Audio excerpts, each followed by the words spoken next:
AI for anything, man. Same here. So I think people should just allow it sink in that AI is here to stay, and it will be getting better, it will be getting smarter. If we do not look at the critical component that drives this whole thing we're doing, which is power. Yeah. Is it not putting water in the basket? Give young people these things, these three things I talked about, internet power. At least we can provide our internet ourselves, right? But the critical thing, we can provide the electricity. Provide electricity, then we'll change the economy. Then we'll make you guys make money. Let's say I'm a tech startup. How do I start? How do I? Let's say I don't have enough capital. Yeah. I don't have. All I have is a laptop. What is the pathway for me to build a successful business? For you to kickstart whatever yours, you need to understand certain principle. Else, it's going to be difficult for you to actually scale. Yeah. So I tell founders, I tell young entrepreneurs, when you're trying to start, please go as entrepreneurs and founders around this space think if you don't have an office where people will come and see you sitting down on a chair that rotates, and you have a secretary, a very pretty secretary sitting down there. Yes, now you're running a company. Oh yeah, and you have a car. And you have a car. Oh yeah. I tell founders most of the time, sometimes it is not even cash you need. It is not cash, it's understanding the value you're trying to sell. Thank you for watching The Yellow Mic. My name is Kongs Shamaki. I'd like to invite you to help us reach 1,000 subscribers. We are striving to make this worth your time. Also, like this video and share to your friends, and let me know what you think in the comment section. Mr. Bashi Sheidu, right? Yeah, you're welcome to the show. Thank you. Yeah. I've always thought of doing an episode on tech. And who best to do that than the manager of NHub. You're highly welcome. Thank you so much. Yes. So what exactly do you do? Okay, we are an incubation hub, so we do things around incubation and accelerator. Incubation means where people that have certain business ideas and they want to leverage on technology to drive processes in the business. So we incubate some of those, ideas in the hub. And as an accelerator, we also leverage on our network to provide funding opportunities to some of those businesses. And most of the time, the businesses, when you hear incubation, mostly businesses that leverage on technology. So they are also called startups, So any technology-driven business is a startup. So those are the kind of things we incubate. So because we incubate and we also build the solution, means that we need to also have those talents. You understand? Yeah. So that's where you see these young people coming in to learn the coding, that you see and stuff like that. So the talents normally build those products. So we have a way of giving them the opportunity. Being a developer, you can also have access to own a share in some of those startups that we're building, in a way of you having something like a sustainability plan in what you do. So apart from learning the technical aspect of technology, you also know the business, component of it, and it helps a lot. So basically we do incubation and also do training. How big is the technology space in Nigeria? Oh man, it's huge.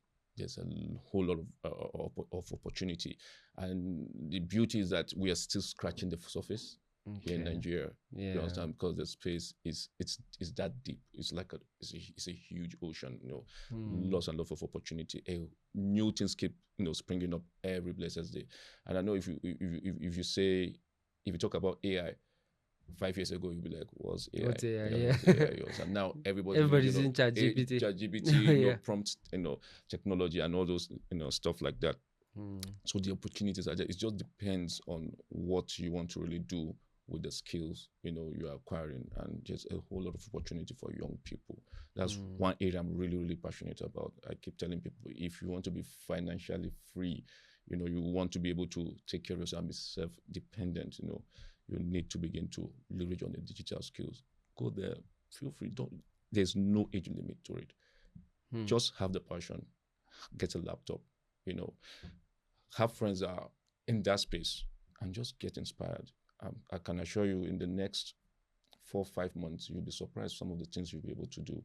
I tell people that as early as 6-7 months into your digital training, you should be making your first 100K.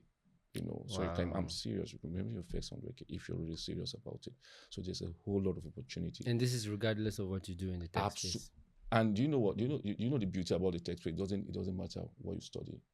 You understand? You could study history, you could study Hausa, you could study Arabic, and whatever. So you don't have to be like a mass genius. That's the beauty. That is the beauty. Yeah. Do you think tech should be incorporated into the syllabus of even elementary schools? Absolutely. We have a program in the hub called Civil Coder. So it's a program. It's for young people in primary and secondary school from ages 6 to 15. You understand? So it's our Guide Them Young, program where we want young people to come in and begin to learn at a very, very young age. We started very, very late. So you can imagine I started at a very, very early age. I tell Praise most of the time that I should be in Silicon Valley now. I shouldn't be here, because I didn't start early, and stuff like that. So we in fact, it's something we've been working on. When we started the foundation, NO Foundation, the whole idea is to see how we bridge that gap and how do we upskill our curriculum. The curriculum keeps changing, because I remember back in the days it was this the STEM curriculum, that's science, technology, engineering, and maths. So the curriculum is even evolving. So in the STEM curriculum, they've included A after the E, which is art. For those that are not even traditional science students, you should begin to build yourself around that space. If we're not able to channel that energy, just young people, to something fruitful and productive, it's going to be a curse. Yeah, it's already, because the Yahoo trend. Absolutely. I have been a victim of internet fraud. I know several millions of people around the world have been victims. And when you travel around the world and they hear about Nigerians, one of the first impressions they have is the Nigerian prince that needs to withdraw his money back in his country and stuff like that. True. In fact, it's painful, because we've had the opportunity to travel, and mix up with some of these people abroad, and the first thing they talk about when you say, I'm a Nigerian, they'll be like, okay, so is my cards and credit card numbers safe around there? I know it's a joke per se, but it's kind of painful when people painful. You're already it's no longer a joke. I mean. Because people already tag you as and one of the things I try to do is also to explain to them that it's not everybody. You can't call everybody a fraud just because a few people are doing. How many are they? And sometimes I know some of the victims they also take a part of the blame. I'm not saying you're taking the part of it. I understand. No. I have my own blame. Because of not really understanding some of those things and not being very careful. Because some people that you see that fall victim is simply because they tell you have a prince, or you're related to one king somewhere and he's dead and they need money to clear. For goodness sake, you really know a prince or whatever. So you're also in a hurry to just cash out and someone's just being smart. But I know, but we also have other forms of the fraudsters, what the method they use in defrauding people. I know it's painful, but it's some of the things we try to also tell people, and that's why you see we're really, really serious about channeling that energy into something productive. Yes. There's a program going on now called the 3MTT. You understand? There's 3 million technical trainers. It's by the federal government. And they want to train 3 million young people in different skill sets.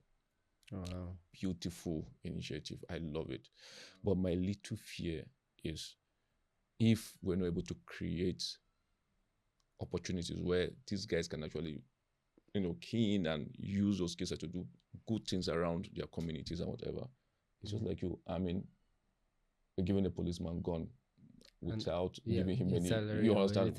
You know what he's going to do with it. You understand? So that's just my little fear, because we really need to create that avenue where some of these guys can easily get the jobs, and it's, sincerely speaking, the economy is going to be fantastic.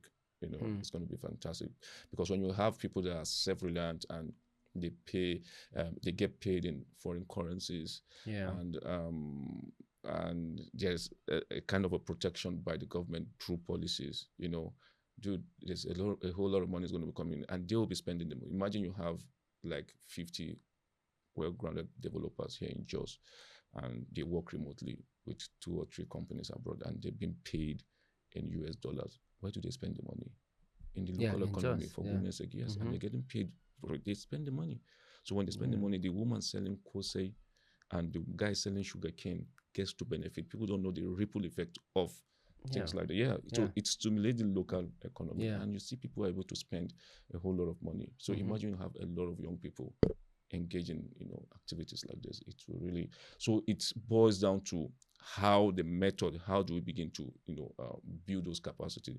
So integrating the curriculum, as we said earlier, is critical in driving the digital transformation that we so crave, and giving young people opportunities.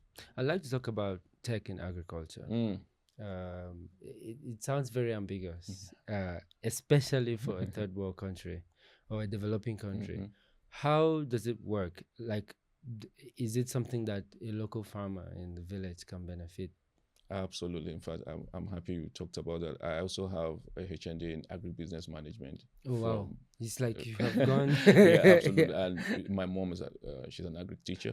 I've always been passionate about the farming per se. We've done a whole lot of things when we're growing up, gardening and all that stuff. So I know what it means for you to be able to grow what you eat. You get to grow what you eat, and the agri space has the capacity of employing a whole lot of young people. Now, technology is making it even easier and it's creating opportunities. You get so for I think I understand where you're coming from. There's a whole lot of areas that technology can actually drive those processes. A typical example is that I can build an e-commerce agro platform where small holding farmers can showcase what they have. You understand? Yeah. And I can make it in a way that they get paid, on that same platform. Oh, wow. And sometimes, yes, some of the products they have, their customers might even be in Australia, in Germany or whatever. And you can imagine how they can also benefit from that digital space. Yeah. It's actually very, very easy. It's something that is doable. People think it's not doable. It's doable because what do you call them? Kenya did the same thing. If you look at the livestock sector in Kenya, you see the amazing thing. The Maasai are just like the equivalent of the Fulanis you see here. Yeah. You understand? The Maasai, in fact, they are even more primitive than the Fulanis you see here. Because those guys stay with wild animals with lions and whatever in the forest and stuff. But if you see what these guys are able to do with not even the smartphone, the other phones that the torchlight phones that we call them here.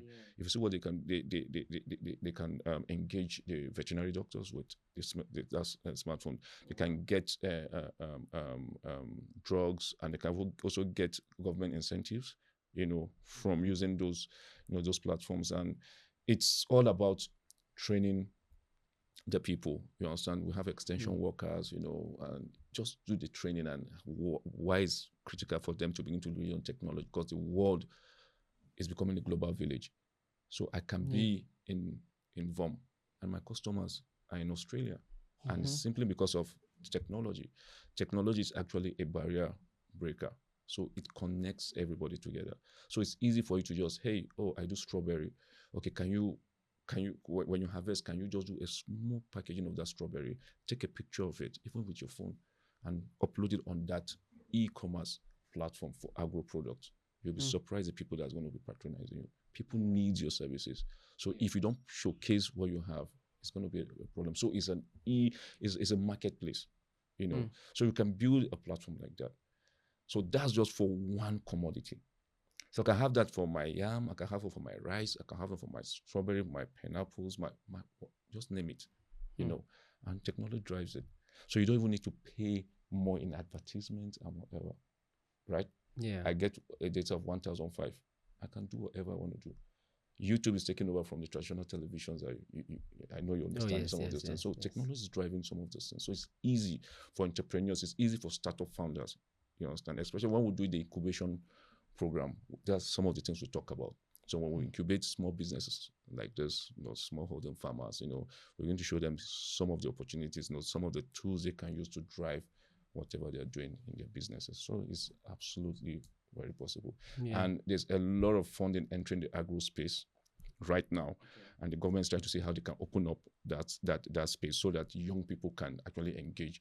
So I know a lot of young people, no, I can't go for farming, like carrying hose. No, there are areas, it's a huge value chain. There are areas you don't even need to go to farm, but you can do a whole lot around that space.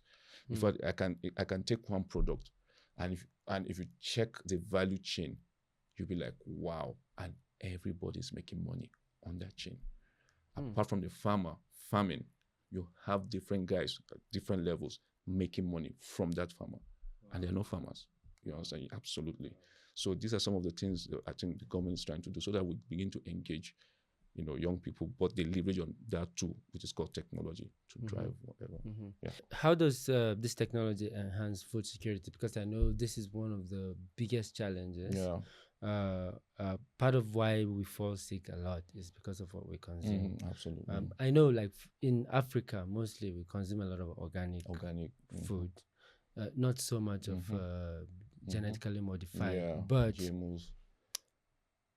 One of the biggest issues has been sicknesses like salmonella, that's as a result of, resulting to typhoid and a lot of that. So I'm wondering how tech can come in to enhance food security. I'm working on a product called Track Pro. Okay. And Track Pro is supposed to be a platform that helps us, especially when it comes to the kind of meat. Now, in Nigeria, we don't export. We don't export our meat. At all? At all. Most of the meat we consume is local. So when we raise, we consume local. I think the biggest market we have for the livestock is Lagos. Is it because of our population, or is it because we don't have the capacity to export? That's what I'm getting to. Okay. It's simply because we don't even have how do we even track some of these animals we slaughter? You understand? What data? You understand? Who certifies some of these animals healthy for you to slaughter? I think that's where the veterinary, guy comes in. Yes. So now that platform, it was when I was informed, we're having conversation with some of the professors there, and that's where I identify a problem statement, because I asked that question that, okay, we consume and why are we not exporting? And we're talking about creating job opportunity, talking about food security. Why are we not exporting our meat? Why are we not exporting our milk? And he looked at me and said, okay, these are the reasons. One, an expatriate, when he comes to Nigeria, he rather goes to ShopRite, where all the beef and whatever are from his country or from a country abroad. Why is that? It's simply because he can track who certified this animal healthy for us to slaughter. This milk I'm taking, what kind of investigation, was carried out on the milk that you're supplying the populace right now? Nothing. We have no data. See, that's where data comes in. Yes. That's where data comes in. Yeah. So I looked at it and I said, okay, if we can have a platform, right? That's where Track. If we can have a platform where every farmer, every livestock farmer, either you're doing large ruminant, that's the cow, or or you're doing small ruminant, that's the sheep and goat. Can we have a platform where every farmer can sign up? One. Secondly, every animal must be captured. Date of birth. It's doable. I will explain date of birth. Thank you. The day it was slaughtered, we need to know. Wow. You understand? The health history, that is where the problem is. Because most of these guys want to know what is the health history of the animal you slaughtered. The health history. So even if I'm a livestock farm, I'm buying, and you're buying from me, I should be able to track the health history of that animal to you. So how do we bring in the veterinary doctors that come to take care of these animals? You understand? Because they should be the ones certifying these animals healthy for slaughter. Yeah. Then we also need to have a regulatory body that monitors everything we do. Me as a livestock farmer, the health worker, the extension worker, the slaughtering houses. Yeah. You understand? I should be able to monitor what's happening, and that's exactly what Track Pro does. So I want to talk about how technology affects the education system, and I'm more particular about the rural areas. in the Nigerian rural areas, for instance, a lot of the schools are still struggling with chairs Yeah. for their pupils and students to sit on. A lot of times I'm afraid when we talk about technology and the advancement of technology, it may not get to those rural areas. And we are still going to have a future where a majority of our citizens are still like left behind. Absolutely. So, I mean, where do you see technology in education? Technology is going to play a critical role, in the education sector. In fact, I would say stuff are already happening. And there's what we call the future of work. Is already catching up with us, future of work. So because technology is driving processes, and some of the guys that are supposed to impact some of this knowledge into the next generation are not, let's say, properly equipped. So some of them don't even have the skills, and I can assure you, some of them don't even know what technology is all about, and you'll be surprised that some of them are computer science teacher. Okay, let me just excuse the computer science. Some of them might be the traditional science teachers, intro tech, biology, chemistry, and they have no idea, what's happening. So it's a big problem, and but that's part of why we started the foundation at NHub. The whole idea is to bridge that gap for those that do not have access to some of this technology, especially young people and teachers. How do we help bridge that gap? How do we spark up conversation with policymakers, for them to see, hey, the future is tech, and we have a huge chunk of the population in rural areas, that do not have access to some of this, knowledge, some of these technologies and stuff. So what do we need to do? Yeah. Because it will be a big, danger when we begin to lose people in rural areas because of the rural urban drift, simply because of opportunity. When you have the right opportunity in rural areas, I can assure you some people will begin to leave the city centers and going back to the rural area because they know they're going to have access to, some of these infrastructures and stuff. So part of the conversation we've been having is with policymakers, because what will help the rural area is policy. They need to be intentional about the rural areas, especially when it comes to technology. And the best way for us to begin to have that conversation is through policy. We need to let them know that, hey, these guys are missing a lot. What can you guys do? Now, you're talking about people, technology where they don't even have where to sit in classes. So what should they be dealing with first? Is it nowhere to sit, and even, and when some of them still use the chalk and the charcoal on the board, and it's that bad. Some of them don't even have a roof over their heads. There's this guy I follow on Facebook. They call him Dambello. I don't know if you know Dambello. He's a teacher, right? Oh yes. And he teaches in China, and you can see calling those guys out. Those are the best way you can, drive those policy, by calling them out, by having this kind of conversation for them to see.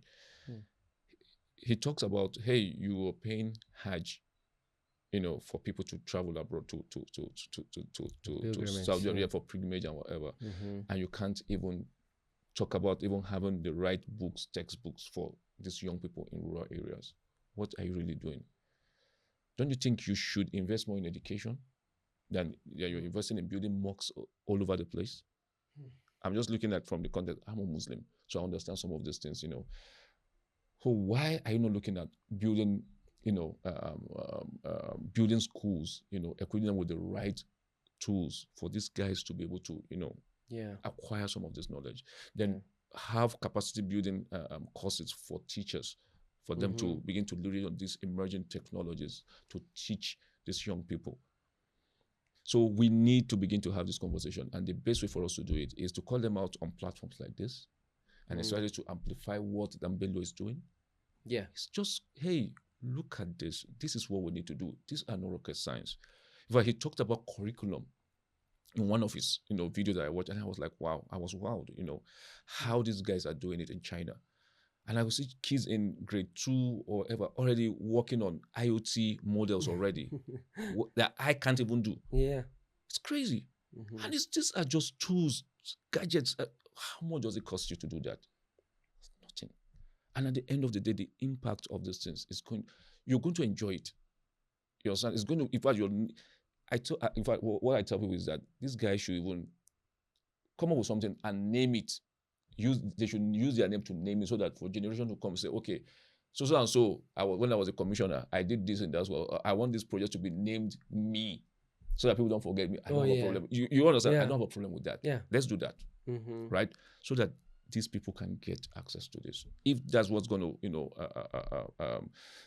massage your ego or whatever, fine, no problem. Please, we need some of these things, and it has to be policy, because we can't even work on any curriculum without the approval from the Ministry of Education. It still boils down to policy. Yeah. So who drives the policy? Them. So we need to begin to call them out. We need to have this conversation. I tell people we shouldn't filter anything when you want to have this conversation with them, because if they didn't have access to some of these things, there won't be commissioners, there won't be House of Representatives, there won't be senators today. So why won't you give other people the opportunity, for them to have access? So technology is going to play a critical role in the educational sector. One of the emerging technologies, in fact, that everybody's already talking about, is the virtual reality. That's where, in fact, it's going to change a whole lot in medicine and in the educational sector. When I went to Hawaii to do my photography training, one of the requirements before you secure an admission was to own a camera. Not just with one lens, but you have to own at least 2 lenses. Wow. And you have to present the model, and it has to meet the requirement from the school before you are let in. Now, mind you, the school also has its own studio and cameras. But one of the reasons they say you must own it is you can't be a photographer if you don't own like the tool you're going to use, right? So when you're sleeping, your camera should be beside you, so that any moment, because it's about capturing moments. So you don't have to go log in, log out a camera or light, and you take it. And the first day I entered class, they said the capacity of the class was 16. They could only take 16 students. Wow. And the reason was they made provision for an iMac for every student. So they said, that is your iMac. So it has your name, it has everything that you need. So for the duration of that program, that is your computer. So everything you need. And then the school made sure that every student had 2 hard drives. And they bought the hard drive, so it was calculated in the fees. So as you're coming, they presented you with 2 brand new hard drives, and one is a backup. Right? So everything was kind of very structured. When I entered to my room, at the door my name was there with my country. And then my bed, and then I had like snacks already in a basket waiting for me, and it was just mesmerizing. And it immediately dawned on me that I'm here to learn. And learn I must. Absolutely. No distraction, no excuse. Absolutely. No saying, oh, I didn't have a computer or I didn't have a camera, that's why I missed the shot or anything. So I don't know.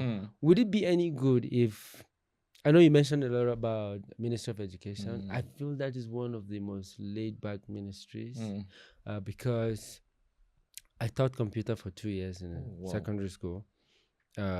I enjoyed it, but I was really sad because I was, mandated to use a curriculum that to me had no relevance in this day and age. Absolutely. It was filled with history of how computer came to be.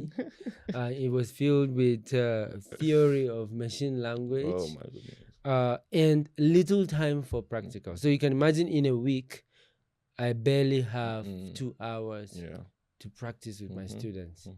But you see, the maths teacher had more time than me, the computer teacher, to teach math or to teach English or to teach one of those courses. Because I feel like computing and technology should be the main subject today in schools. It should almost replace mathematics. Absolutely. I don't know if you agree. I think I get where you... Okay. It shouldn't replace mathematics, but... The reason I say it should replace mathematics, I'm not saying it should eliminate mathematics. It should the strength we give maths, I think we should reverse it to computing. And why I say that is we're in the 21st century. We're not going back to 19th century. No. So I had a conversation with 3 engineers in Abuja. They're all working. So I asked them, I said, since you started working as an engineer, and thankfully they work as engineers in their place of work. They're not people who studied engineering and work in the bank. Oh yeah. So I asked them, I said, since you started practicing engineering, when have you ever needed to use calculus or space mathematics to really do any of your day-to-day tasks? And they said, somebody said he had not solved that math in 5 years or in 3 years. I was like, so I'm not saying the math you did in school is bad, but when we spoke, I made them realize if you had given that time and energy to computing, I think you would have been served better today than that math you spend time to whatever. I'm not a mathematician. I don't like mathematics, as you can see. But I really don't know. Let's even go there. What is the relationship between technology and mathematics? Well, mathematics is we call it the queen of all, because no matter what you do, especially when you're in the tech space, you still have to, math is something you need to understand. Oh yeah. And for those guys that come in, the non-traditional science student that come in to learn technology, so there's a way that we've simplified. What we did was to filter some of those things we really need, like what you're saying. So let's get some of those things they need and make it very easy for them to learn, and so that they can apply it in any of those areas they want to, specialize on. I think that's what we did, because if I say I'm going to be doing the kind of mathematics we did in school, and we're bringing it, to the hub to what's teach. the practicality? It's not. It's in fact, I tell people that there are some of those mathematics that I did that I think I just wanted to pass and just leave it, because I know I was not going to apply it in any of those. But there are still, some mathematics that are still relevant in what we do. And the beauty about the tech space is that even economics, I tell people, even some of the things we did in economics, I apply them, because they are more practical. It's economics, they're more practical, and I could apply them in some of the incubation program I do for startups, for small businesses, and stuff like that. So it still boils down to us working on the curriculum. Let's begin to filter some of those things. We really need, and let's keep some of those things, out, because studying computer science in the US or UK or whatever is 3 years. So you do 2 you do 2 years. I think you do 2 years and 1 year internship, and you're done. And I have guys doing computer science in ATBU 6 years. 6 years. Yeah, 6 years. They spent 6 years at the strike and whatever. You know how long it's going to take. So one of my cousins was studying, I think, computer science, right, in a private university here in Nigeria. So one day I came back and I saw him drawing a grasshopper. So I said, "Wow, you love drawing?" And he's like, "No, it's from school." I said, "What? What are you studying?" He said, "Computer science." I'm like, "Okay, what's the relationship between this grasshopper?" And he was religiously drawing the grasshopper and naming the parts. Wow. I'm also a victim of that, because after graduation, dude, I had no idea how to use these application packages, when I finished school, because I didn't even know how do I even make use of the Microsoft Word, Excel, and all those things, And at that time,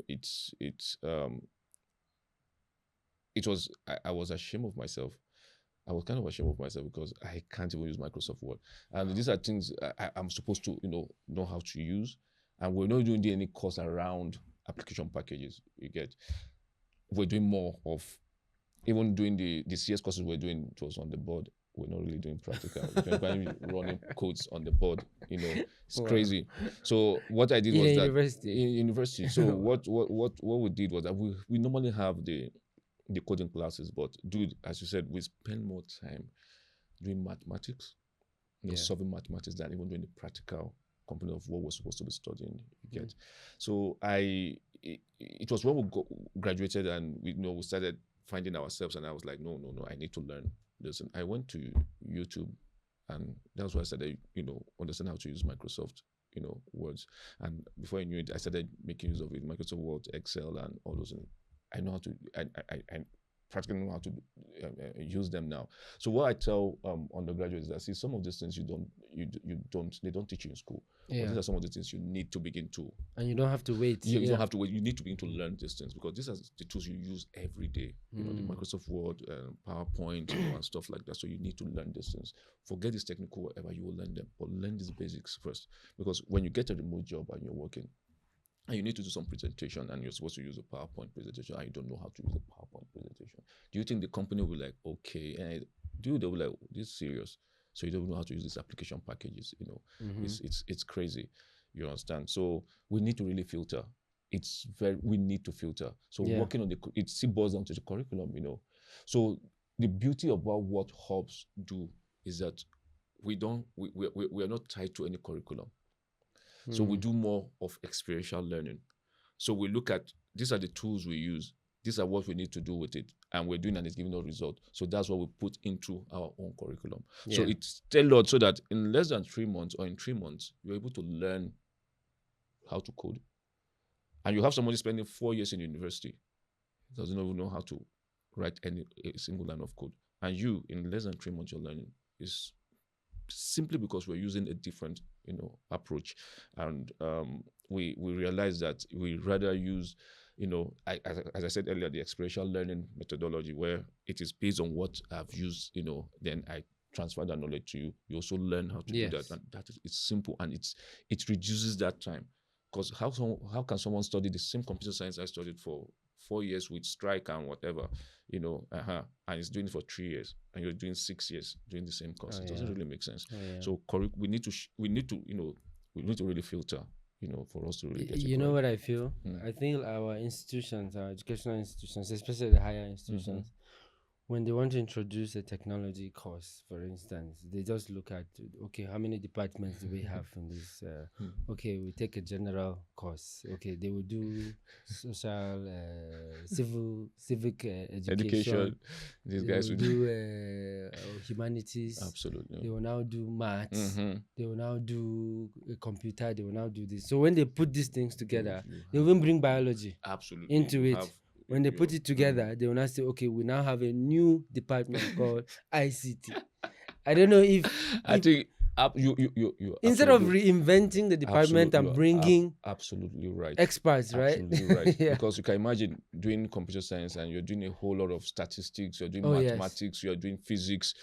Yes, we can have those courses, but they shouldn't be the how will I put it, the major in what we're doing. We're doing computer science, for goodness sake. So what we need to do is to learn the programming component, more than the mathematitic's and whatever we're doing. So we really need to look at that, because when you look at the how do I call it, the transcript of a student from abroad, dude, you hardly see those. You see the maths, and you see the kind of maths they do.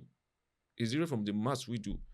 And you check our transcript, you see maths from 100 level to 400. And you're seeing that these guys are doing maths just for, I think, maybe a semester or maybe 1 year. Just maybe one in first semester, maybe one in second semester, but they do more of the core courses. And like you said, filtered, it's been filtered. So you're able to filter, okay, for instance, you're into computer studies. Yes, you should understand a bit of statistics, especially mathematics that has to do with statistics, collecting data, right? Absolutely. Gathering data and using data, understanding how data works, and interpreting it. So anything beyond that, it's not my thing. I mean, it's not my thing. Yes, statistics students can deal with that. They can deal with that. I already have what I need, but not doing everything they're doing, and at the end of the day, I don't use them, and the course is just too and I've wasted time, energy. Why I should have channeled that into something productive. So it still boils down to that. If we can do that, honestly, it will reduce the time. Honestly, the time we spend on. Let's talk about AI.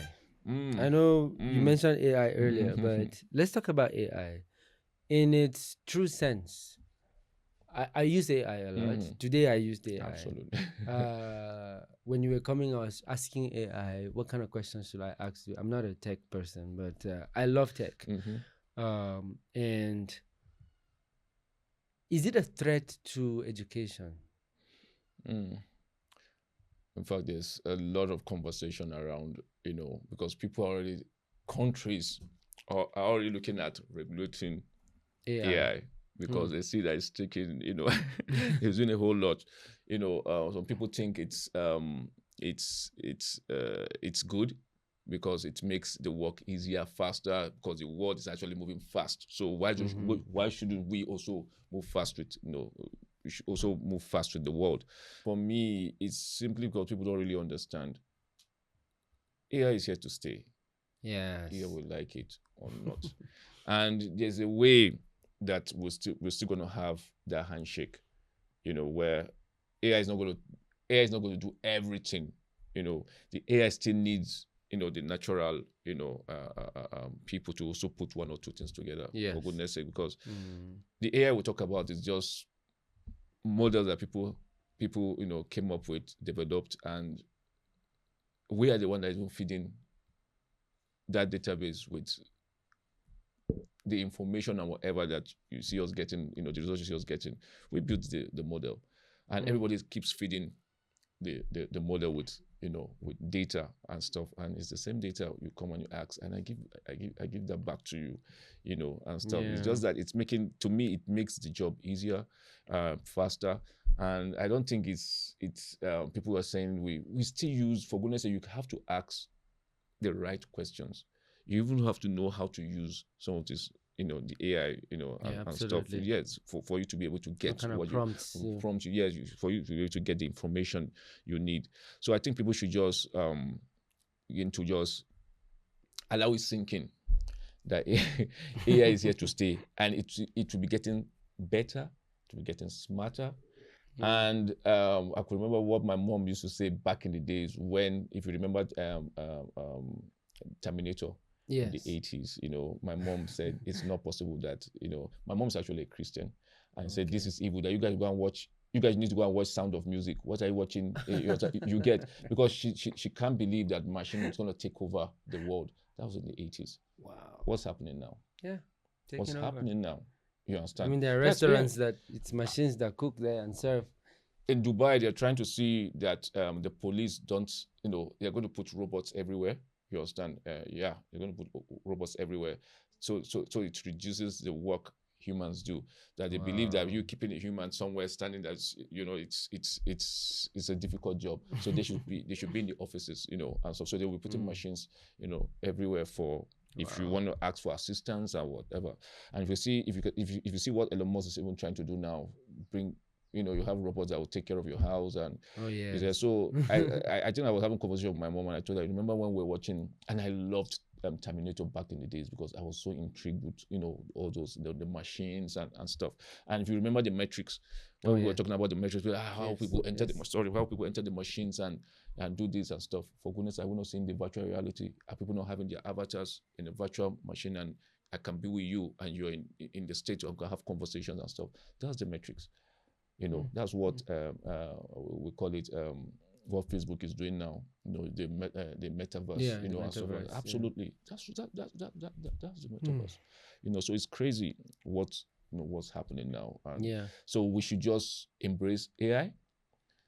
It should just sink in. AI is here to stay, and I won't give up my AI for anything.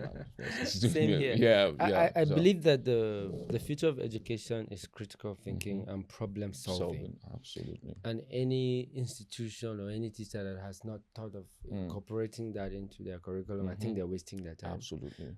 Because AI has passed the medical exam with flying colors. AI solves some of the most complex mathematical equations on planet Earth, and even in space, maybe. And like you said, it's something that is evolving and it keeps improving. What are some of those models that you think can be incorporated into education to sort of integrate AI with education, classroom learning? Classroom, for me, it's, I know some people are going to fight it. They won't want to have that.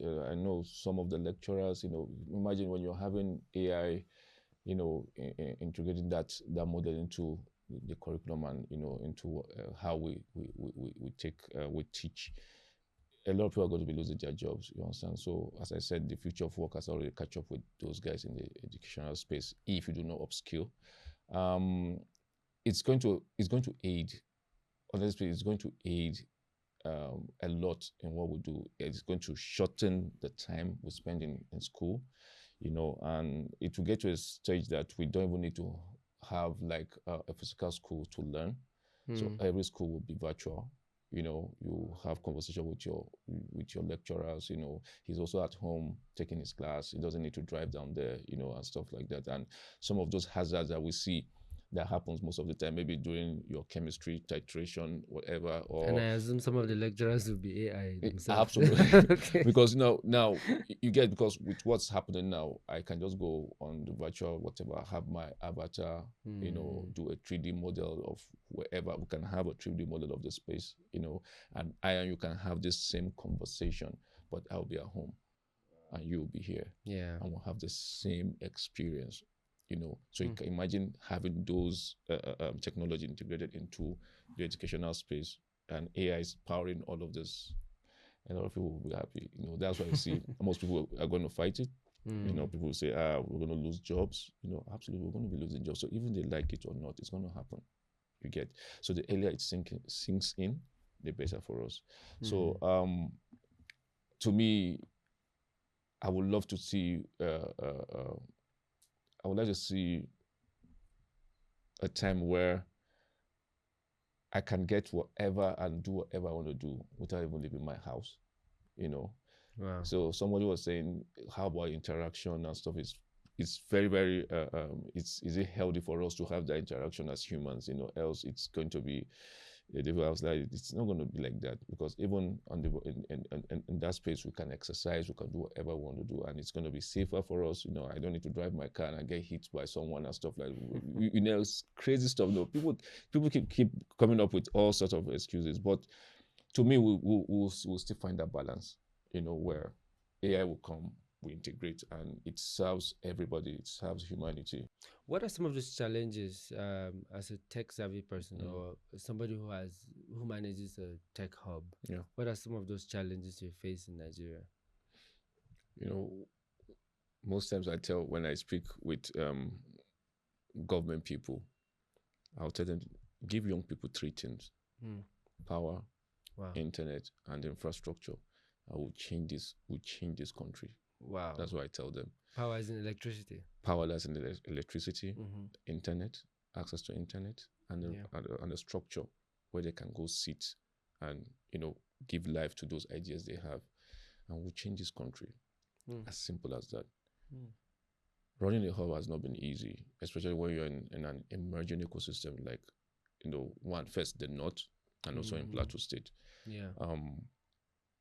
Power is one area that's been I call it a bone in our throats, because sincerely it's not easy. Now there's an increase in the tariff already. Yeah. And we're paying so much, and you can imagine having close to 50, 60 people at a particular time in the hub. That's a lot of power going. That we'll have tons and tons of interns coming from universities, and then actually not even paying for anything. That's a lot of power you're burning, and it's money you get. And internet is not cheap, and having those reliable internet is also critical. So most times, before Starlinks, thank God for Starlinks, MTN and all those other guys were not really reliable, and we tend to also pay. It's so expensive, because for me, the amount being charged by Starlink is very, very fair, and it has helped, in a lot of the things we're doing. Yes, it has helped in a lot of things we're doing, and I'm so excited. So you see, if government can come in with some incentives, around, since a lot of young people are beginning to embrace tech, we can set up innovation parks, or we can just set up innovation hubs, or we can also partner with existing hubs to see that these young people come in, have a place where they can get this internet have access to power and just an infrastructure where they can sit and work, and we pay certain whatever on that. So if we're able to get, if government is saying, okay, for those in those spaces, doing the creatives, the innovation hubs and whatever, okay, we can give you guys solar for free. You understand? Give for then now that we have okay, we can just say, okay, we can take care of your internet for, let's say, 3 months, or 2 months. It's something. So imagine what those hubs or those creators can do with those free incentives they are getting from government. They will be happy to impact more on young people, and it gives everybody that opportunity and that level playing ground where if I don't even have these monies, you understand, I can have access to some of these things based on what government's already doing for us. You get. I think there are states that talked about one person, one computer, initiative. As I think what they're trying to do is to encourage more people to embrace technology, so that by the time they come in, they get some of these computers and they begin to, work. So at the end of the day, by the time they get jobs or whatever, they begin to pay back the monies for the computer, so that it becomes, yours. And I think it's also a very, very good initiative. We talked about India, and that's exactly what India did. Someone told me and said, India, back in the days, is either you're very rich or you're very poor. They had no middle class. Wow. And they had a huge population of young people. So the government were very, very intentional about this. How do we grow the middle class? And how do we empower this young population we have before it gets out of hand? Tech was just the option. So they're giving scholarship to young people to go study in different parts of the world. Yeah. And it came with a clause: you study, you must come back. Do you understand? Then they were building their skill set. So some of them started, they came back and started setting up call centers all over. And those call centers were servicing America, Europe, and other parts of Asia, you understand? And these are guys working in their countries, making a whole lot of money, Before you knew it, they had a middle class. And the middle class was powered by young people. And those young people, young people, they spend.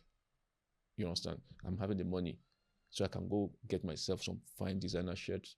I have money, I can go to some fancy restaurants to eat. I have money, I can attract, So there was a lot of incentives that government were really given. It got to a stage that, oh my goodness, Nigeria, some of these guys came back to the country with skill sets, IT skills, and they started saying, we can set up schools. If you remember the mushroom schools that we were having, that a lot of Nigerians were going to study in India. They said studying IT in India. People were saying India is the destination, is the mecca of IT.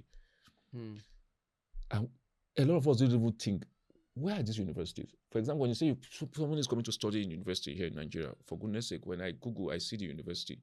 Yeah. But when you Google, you see it's like a structure, like a business, and whatever. And the government were really supporting, these young people, because they saw the inflow of FX. Wow. You understand? Of FX. Because now you can imagine Nigerians going to study ICT in India, spending millions of naira, and you pay in dollar. Upfront. And you know what somebody that once said? He said, so, in fact, this space is even bigger than some of those so-called institutions, and you get a certificate, and the government is supporting it. You see, they are being intentional because they saw. Now you get the. Here we're in the business of cracking down. Dude, I'll tell you some things, because we're talking about the problems now. Let me just shake the table a little, And you see them supporting these guys with, because if you go, you check, you see it, the Ministry of Education is approving the certificate they gave that Nigerian that went to study. So what do you say? Yeah. How are they doing it? Every Nigerian is going to India to go and study. Which university is that? You get? So if governments are really intentional, dude, and they really want to support, will change this country. Will change this country. Now, the Americans are tired of the course because the course that became scam. They started scamming, the Americans and Europeans and stuff like that. So there are companies in America that are willing to come and set up those kind of call centers here in Nigeria. Yes, I'm privileged to be part of the guys bringing those guys. We are partners, but we're starting some amazing stuff. People will see, and it will be employing a whole lot of people. A whole lot of young people will be having access to those opportunities. In fact, we've had conversation with the Plateau State government, we have a Kaduna State government, we've had a Kogi State government, and they're super excited about what's going to be happening. But that's going to be a story for another day. So the major challenges we face is power, infrastructure, double taxation, access. You get access. Now, double taxation. Just South local government will come in with, we need to pay this levy, we need to do this, we need to do that. The state government also come in with what another whatever for us to pay. In fact, it got to a stage that last month, the Ministry of Education came to the office and told us that we are offering that we do certification. I said, we do not do certification here. We only just do training, and it's just for proficiency. And it's some people don't even pay for it. They said, as long as we're doing training, then we need to pay a certain levy. That, in fact, they started calculating. They calculated some years that we've not paid. So this one was going to some millions. I was like, okay, then I think I should just shut down because we don't have a proper policy that protects people like us, in what we do. Yeah. And we are supposed to be the people you protect more in your ecosystem because we play a critical role. And the question is, what infrastructure does the government provide to aid what you're doing? Right? Absolutely nothing. Okay. Yes, from that, absolutely, they're not doing anything. So, but I'm happy. Something is happening now. So there was a bill, the startup bill that was passed by law. That was passed into law at a federal level. Okay. So it is said that every state should domesticate that startup bill. You understand? Okay. So there are incentives that we have at the federal level. So that's what's happening. It's happening already. So in there's a level of protection that we're getting. We're getting a level of protection, from the ministry, like people like from the Ministry of Education. That's just one. Some days later, the Ministry of Environment now came in and said, and said we're also owing a certain levy. Okay, they called it environmental stress levy. And I was wondering what stress was I giving the environment with your computer. With my computer, I was like, okay, that do I have computer? I said yes. That do I give? I said I am not an ISP provider. You understand? That's internet. I'm not an ISP. So why would I be stressing the environment? Moreover, what I do here is mainly impact. Mainly impact. You should be the one paying me. Yeah. For some of the services I render because I've been upskilling young people. Giving them opportunity. Most of them are getting jobs. Some of them are working remotely here, and they're being paid in FX. And you collect, they still pay, what do you call it, the tax and whatever. So I'm even generating money. Money is, revenue. Yeah. For you guys, and you are coming to charge me for what? Have you ever given me power before? No. Do you know how I even, power my this? No. So how do you think I'm stressing any whatever? So no, I'm not doing anything. I'm not paying. So if you guys want to shut down this place, shut it down. But I'm not paying. So we had that conversation, and at the end of the day, I think I was able to convince them that, hey, they let me be. Wow. So I don't know if they're going to be coming back. So these are some of the challenges we also face with the policymakers. It sounds like just an individual from that ministry just walked up to you guys to see how they I was looking at it because I was ready. In fact, I was already having conversation with our lawyers. I say, okay, how do we actually do this? Because I really want to understand why I'll be paying these levies or whatever when these guys have never done anything. Yes. For me. and the kind of value I give. You see the little problems we face in this place is crazy. So if government can actually support some of these things we do, simply speaking, we'll help them make money. We'll help them make money. So we're still waiting to see. So I think the bill will be passed, and it will be domesticated, and it will be passed, and I'm super excited about that, because I feel some of those supports that we're talking about, will come in, and at the same time, it's a policy framework that will continue to evolve. You understand, as we keep identifying areas that we think they should support, we keep working on that. The document, and they'll keep maybe probably approving some of those opportunities, and the ecosystem will get better. But eventually get better. It's interesting you mentioned power as the first stumbling block to what you do. My first business kind of crumbled. Wow. Because I couldn't keep up with electricity. And what I did was reliant 100% on electricity. And I rented a space, and then I was struggling because first I had to go and get meter, and I had to lobby, pay for it, wait for. I think I waited for over a year. Oh my goodness! To get the meter, and each time I go, I meet a different person. And when I finally got the meter, electricity was not there. Whenever it was a photography studio, so whenever I had a session with a client, NEPA will just take light, and then I will now go back to generator. Then the generator needs constant servicing. Absolutely. And then some clients are not so patient, and they go and then they spread the news, and then you lose other clients. Absolutely. So it kept on happening, and I feel like, as a person, as a business person, I think I'm not so concerned about the cost of petrol.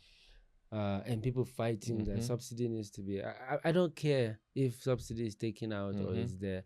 In fact, I would rather if it's even taken out, so that we don't keep borrowing to pay for subsidy, and then tomorrow we wake up and then our children will have to pay that debt just for us to feel comfortable now. But mentioning that Nigeria has 70% young population, and I figure those young population are venturing more into tech. And they're starting businesses. You drive across this country, you see small businesses like everywhere. Like I went to Abuja the other day, and I was like, that Maraba massacre into Abuja. The amount of businesses that are running there. Absolutely. Now that's Abuja. You're not even talking about Kano. You're not talking about Lagos. You're not talking about Port Harcourt and so many other places. And then you look at it, generators are burning. Night and day. The smoke fuming out of some of those plazas can almost choke you, right? And for me, I feel like protest, if there's anywhere protest needs to happen, it's for electricity. Because, yes, if we import petrol, for instance, and we have to depend on foreign experts to, manufacture petrol, turn our crude oil into petrol, and that's the reason it costs so much. Do we import electricity? Absolutely not. Yeah. So there's a lot that's happening, and I know of two programs they are trying to work on now. The IDICE program, you understand, and it's a fund. I think it's a $680 something billion fund for creatives and innovators in Nigeria. You understand? Then they also have the CLAP, something initiative by the culture and creative economy in the ministry. So there's going to be funds coming in to support what we do. But if we do not look at the critical component that drives this whole thing we're doing, which is power. Yeah. Is it not putting water in the basket? My brother? Yeah, absolutely. You are bringing this money. Yes, you've gotten equipment for this guy. Yes, you've done this. Yes, you've done that. There's internet. Okay. But there's no light to power the internet. There's no light to power my equipment. I was work done zero. So the critical component, they say the elephant in the room, is that power. Fix it. Yeah. Or make arrangement or do something around that to support what young people are doing. I told you, Give young people these things, these three things I talked about. Internet power. At least we can provide our internet ourselves, right? But the critical thing, we can provide the electricity. Provide electricity, then we'll change the economy. Then we'll make you guys make money. That's what I'm saying. Give young people this, and we'll change the whole space. So let's say I'm a tech startup. How do I start? How do I, let's say I don't have enough capital. I don't have, all I have is a laptop. And maybe a few change to afford some data here. How do I, what is the pathway for me to build a successful business? Absolutely. Given all the challenges. All the challenges, you see, that's where the hubs also play a critical role. For example, as when we're starting, we didn't have the structure, the N hub you saw, we didn't have all those things you get, but we had our laptops and we're able to get data.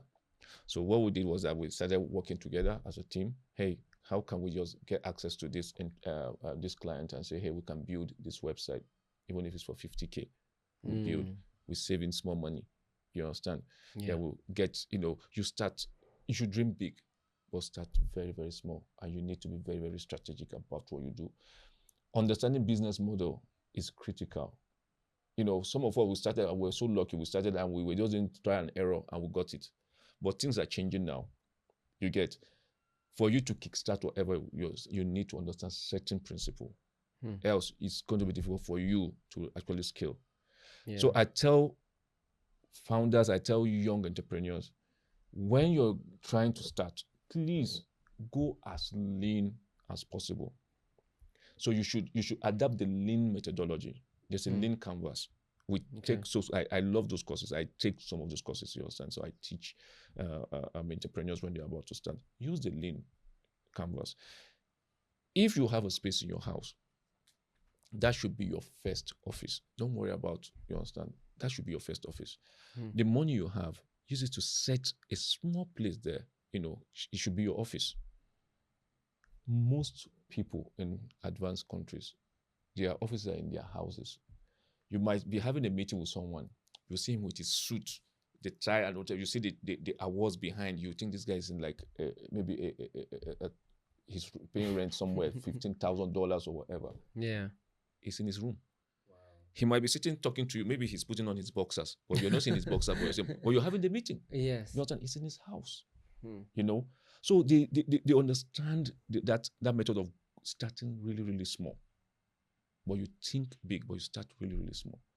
But entrepreneurs and founders around this space think if you don't have an office where people will come and see you sitting down on a chair that rotates, and you have a flat screen TV that is showing this, you have ACs, and you have a secretary, a very pretty secretary sitting down there. Yes, now you're running a company. Oh yeah, and you have a car. And you have a car. Oh yeah. Some of these guys sold their cars and they invested those money in their businesses. So you need to really start small. I tell founders most of the time, sometimes it is not even cash you need. Wow. It is not cash. It's understanding the value you're trying to sell and understanding your customer segment very, very well. So if the value or your value proposition is not really making sense to your customer segment, then you've not started anything yet. So understanding what your customers need, you understand, is very, very important. So if you're not addressing that, then please don't sink in your money. Don't go collect loan and try to scale up whatever, you understand, scale up a business that you're just starting. There's what we call testing the market. You need to test the market. So as an entrepreneur in this space now, with what we know, we call it, you take calculated risk. Business people just take risk. Yeah. But entrepreneurs in the 21st century take calculated risk. You test the market with 5K. You get 7K. Good. You put that 2K. Yeah. That 2K gives you 2K. You add it to that. Oh, okay. You put 3K. Yeah. That's how you grow. You get.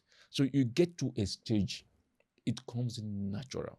When you're at the point of scaling, if you like it or not, you will scale. The business will tell you that you can't contain me anymore. I need to grow. I need to blossom. Then you know that yes, you've gotten to that stage. But if you are not at the point of scaling and you're forcing the scaling, you will fail. You won't survive. You won't survive. So these are some of the things we tell young entrepreneurs. You understand? Manage your resources. That's what you don't have. You don't have those resources. So you need to manage it. If there are areas that you need to have partnerships, have those partnerships and use the value you have to also get that value you understand you need. So we have a lot of entrepreneurs that want to have this kind of partnership, because in the startup culture, we talk about partnership and collaboration. Partnership and collaboration, they are critical, because that's where you get access to some of the expertise you need without paying for it, because somebody's also looking for that expertise you have, so you guys can have that shared value and everybody's happy. So you see, it helps to reduce the expenses you're supposed to incur and stuff, and that money goes back into what? The business. So gradually you can continue to scale, gradually. So when you get to the point of scale, bro, there's nothing you can do about it. The business, you can't. It's beyond you already, because at that time you're having investors already. You're giving stake. You're having investors that have invested so much money that that this time around is bigger than me. So I need to scale up. Then you scale. So one of the things I also do is this: I teach alternative to business financing, and I'm really passionate about that, because I'm not saying, because when I say this most times, people say, you're saying this because you don't want people to take loan. I say, dude, go and take the loan you need. Go and take it. I don't have a problem with that. But I discourage it a little, because as an entrepreneur or as a business person or as a founder, you're just starting that business. You are still getting to know your business. You don't know the business yet. You're still getting to know the business. So why don't you use alternatives to business financing, which is like crowdfunding, family and friends? You understand? You understand your network. Because if you have a value and that value is viable, those guys will be your first customers. They'll be your first supporters. But when you see that you're telling them about your business and people are not really paying attention, these are your family, your friends.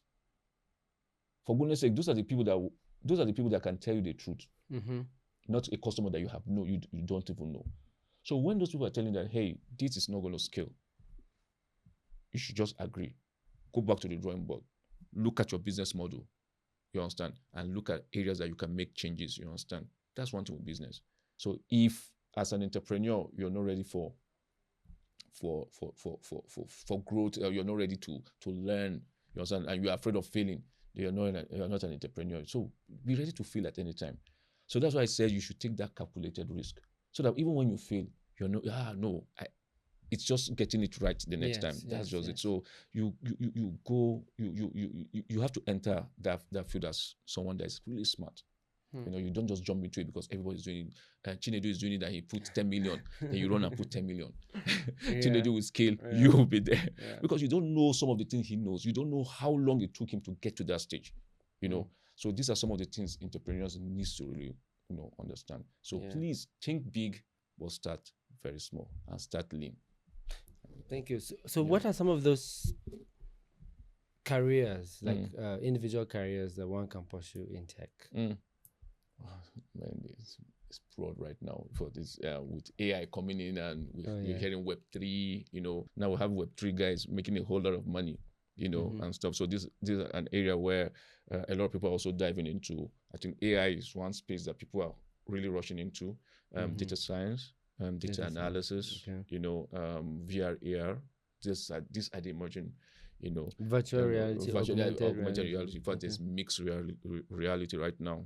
So it's a mix of virtual and augmented. Absolutely, yeah. So it's crazy, So there's the web development. So where you see the UI UX developers. What is UI? That's users interface, users experience developers. You understand? So they are like the architect of the development world. You understand? So you can't build any application without them. Okay. Just like when you're building a house, the architect is very, very, you understand? So, when you take your plan and you give it to an experienced bricklayer, what do you call it, a mason, he builds a house for you. When you get to the house, you begin to see the errors. So it's the same thing with the development space. As soon as I see a design that's not done by a professional designer, you'll see the errors. You understand? So they are critical. So you have the backend guys, Then you have the front end Front guys. end, yeah. Then you have mobile app developers. Mm-hmm. You understand? Then you have cybersecurity experts. Then you also have networking. Then you have embedded systems. So those guys that do things around IoT, Internet of Things. Where machines and and software and hardware interact. And stuff like that. So IoT, for example, when you clap your hand and the light comes up, or you say light off, those are IoTs, and so these are some of the emerging technologies. So they are broad, and each of those fields, they still have channels, where you can, and there's a lot you can do around that space. Do you guys have space for children in your hub? Yes, absolutely. There's a program we have called Sevocoda. It's Sevocoda. Yes, it's as old as the hub. We started because at that time we were trying to get talent. So apart from getting the undergraduates, we're also looking at young, very, very young talents, and so like what age? From 6 to 15, from 6 to 15. So they come in during the long vacation and they learn. So we put them in different classes, so for those in those from 6, they begin with those scratch, learning that the learner would normally have, so they also learn Python. They learn all those, programming language, but most of them are just those drop and pick and drop. They begin to get the whole concept. They're familiarizing with the language, and they also we teach them problem solving and critical thinking. Oh yes, So that's those are some of the things we teach them at that stage. So by the time they begin to grow, before they get to SS3, some of them are developers already, building solutions and doing. I think the youngest in the whole then was 11. Sit long, he's good. I think he's done with his React, so he's a front end developer. So he's also looking at, he's someone that I've been mentoring, Sit long. So I'm trying to push him towards Web3 at that age. Yes. He won an award in Abuja recently. So it's amazing. I mean, with the rate you're going, I feel like in the future, Jos will become like the Silicon Valley. Absolutely. That's how. In fact, when we started back then, we said Jos is going to be the Silicon Valley of. I think David Desa, he's now the DG, the president of DBI. He was the former DG ICT, Plateau State ICT Development Agency. So we were co-founders in NHub. So then when we have conversations, what we look at, we can't wait to see the day where Google, Facebook, all these big brands will have offices here. So we'll have a place like a city for young people, that when you come, you can spend a year without even leaving, and you don't even miss the outside world. Where anything you need is there. You understand? We can build solutions. You live your life there. Your kids can even go to school in that same. So it's just like enacting the Silicon Valley here on the plateau. That's our dream. That was our dream at that time, and I know one day it's going to come to. Yeah, it's already getting there. Yeah. Excited about that. Oh yeah. Yeah. Oh, sadly, our conversation has to come to an end. I am looking forward to having you back. Absolutely. Maybe when you come back, we can now talk extensively about some of your success stories. Yeah, cool. And what you're doing, especially with our growing population.